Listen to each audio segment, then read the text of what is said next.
నమస్కారం. సుప్రభాత ఘంటారావానికి స్వాగతం. ముందుగా ప్రధాన అంశాలు. భారీగా రేషన్ కార్డులు మంజూరు చేస్తున్న ప్రభుత్వం. 6 నెలల్లో 41 లక్షల మందికి లబ్ధి. ఈ నెల 14 నుంచి పంపిణీ. సిగాచి దుర్ఘటనలో రోజురోజుకి పెరుగుతున్న మృతులు. 23 మృతదేహాల గుర్తింపు. 18 బంధువులకు అప్పగింత.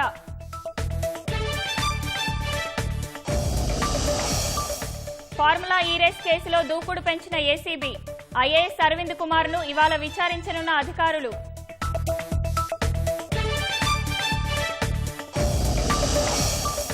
హెచ్ఎండిఏ పూర్వ అధికారి శివబాలకృష్ణ కేసులో రంగంలోకి ఈడీ. భారీగా అక్రమాస్తుల ఆర్జనలో స్థిరాస్తి సంస్థల పాత్రపై ఆరా. రాబోయే 5 ఏళ్లలో ఘానాతో ద్వైపాక్షిక వాణిజ్యం రెట్టింపు. ప్రధాని మోదీ పర్యటనలో 4 ఒప్పందాలపై సంతకాలు.